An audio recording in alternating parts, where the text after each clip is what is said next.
Welcome to Bedtime Fairy Fails, where every fail deserves a tale. I'm Kim. This story was sent in by Michael W. in Utah. This is a story that has everything from skeletons to castles to anger management issues. I give you Monkeying Around.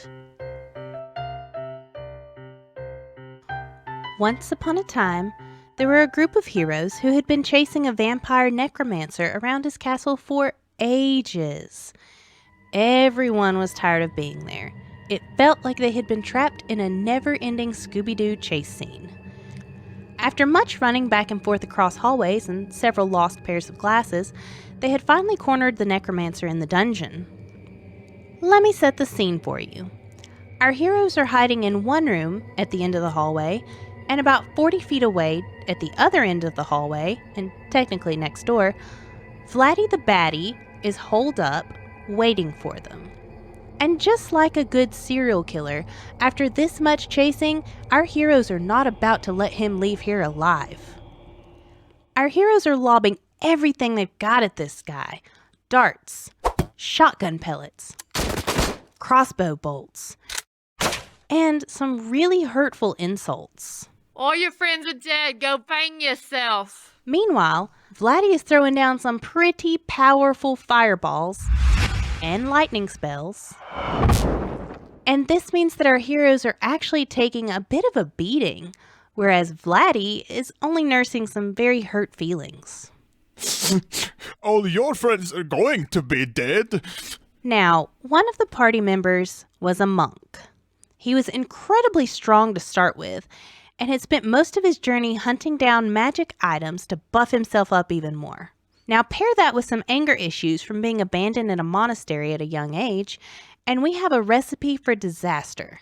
The monk peeks around the corner to get a feel of the room.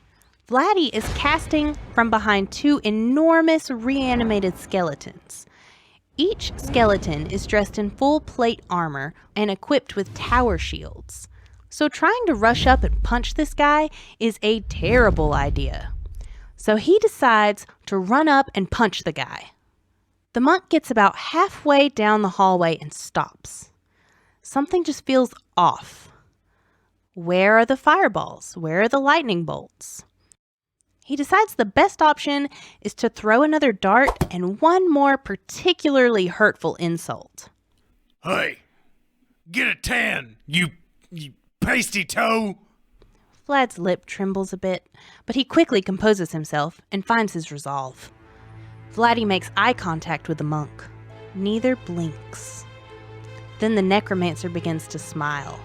One of those creepy smiles that every bad guy has. You know the one. And he raises his hand, presses his finger to his thumb, and snaps. The monk braces himself.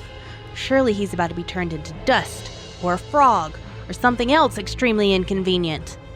Instead, a small blue light appears next to him. The monk studies it for a moment, but can't figure out what the heck it is. So what do you naturally do with a mysterious pulsating orb that the person trying to kill you just snapped into existence? You grab it. The monk takes about half a second more to see if he can figure out what it is, but touching it did not help him at all. He does, however, come to the conclusion that he should absolutely use it to punch Vladdy in the face. He takes off running down the hallway as fast as his legs could carry him. He's nothing but a blur. He leaps over the skeletons like a graceful gazelle and comes down hard on old Vlad, fist first. And not just a fist. A fist wrapped in a cloth that had been blessed with fire and contained a small blue mystery light. It was super effective. So before I describe the carnage that follows, it's important that you know what this monk was holding in his hand. It was a delayed fireball. And when his fist made contact with Vladdy the Baddie's face, that fireball exploded. Vladdy's entire torso exploded all over the place. There were guts on the walls and brains on the ceiling. It was disgusting. And with the sudden loss of their master, both the guard skeletons also burst into giant, fiery balls of death. All the exploding everyone was doing caused some pretty significant structural damage to the castle. Cracks ran up the walls and snaked across the ceiling in a flash, and soon the entire room was collapsing in on itself. The rest of the party, being only a few feet away at the other end of the hall, suffered the consequences of this one monk's refusal to take anger management. They take a pretty bad hit, but ultimately, they all survive. After the dust settles, they crawl out of the wreckage and search for any sign of the monk. It doesn't take long for them to realize there's nothing left. The entire room and everything in it had just been vaporized. The entire party was absolutely devastated. You see, the monk wasn't just a monk.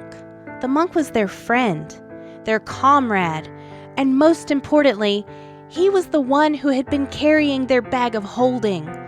All that loot, all those irreplaceable translations, everything gone. As they make their way back towards the stairs, the rogue stops for one last look at the rubble. Just before she turns to leave, she whispers, Dick move, man. The end. This story was sent in by Christian King. This is a tale about the power of friendship, and also about the power of Christian's barbarian Stronkth. This is The Battle of the BFFs.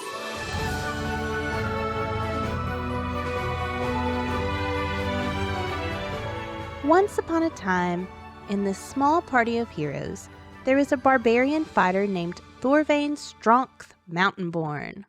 Stronkth was a giant, hairy beast of a man with an undercut, a beard, and enough glistening chest hair to make Gaston himself jealous.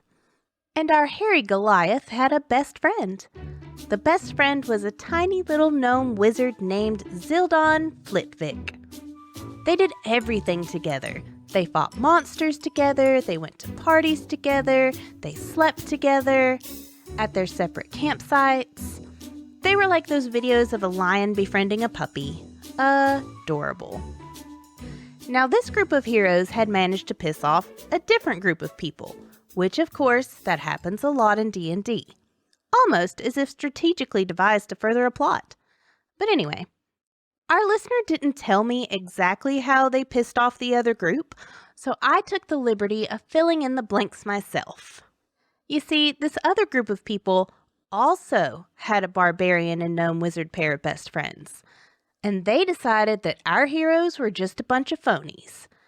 They were challenged to a best friend off, which ended up being kind of like an episode of the Newlyweds Game.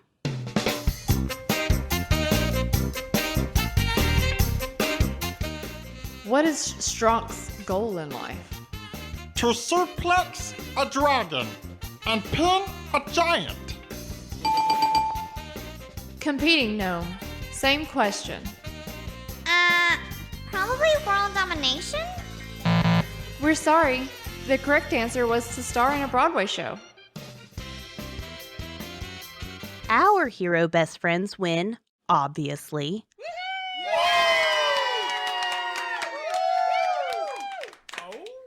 Our heroes are camping out in the woods, just trying to reconnect with nature, really get back to their roots.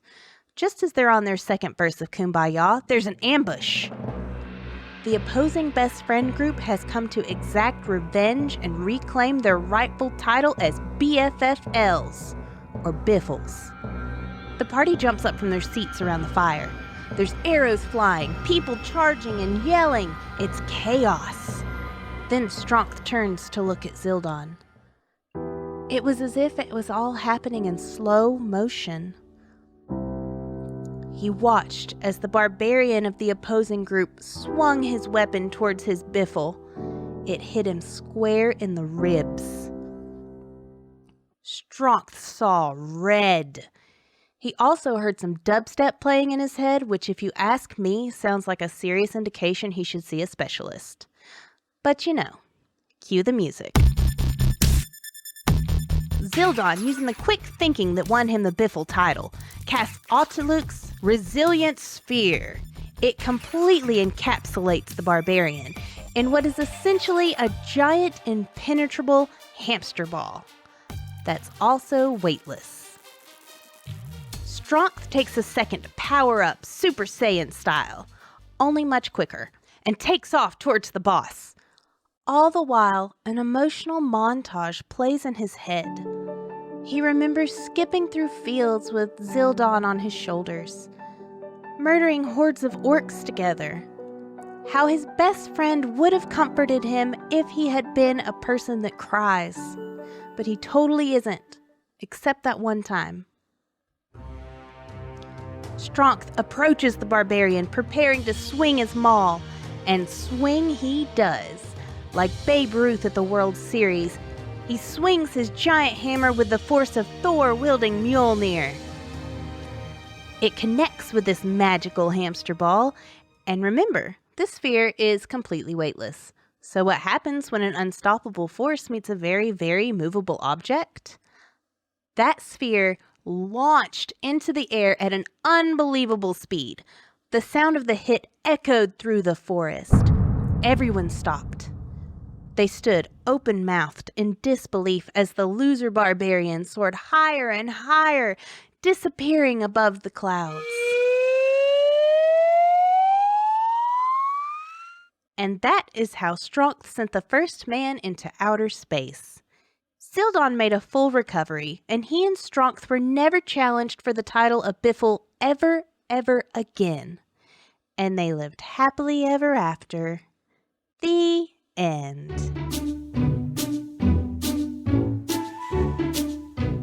Thanks for listening. To submit a fail, email me at bedtimefairyfails@gmail.com or message me on Facebook. You can find me on Facebook and Instagram as Bedtime Fairy Fails and Twitter as BT Fairy Fails.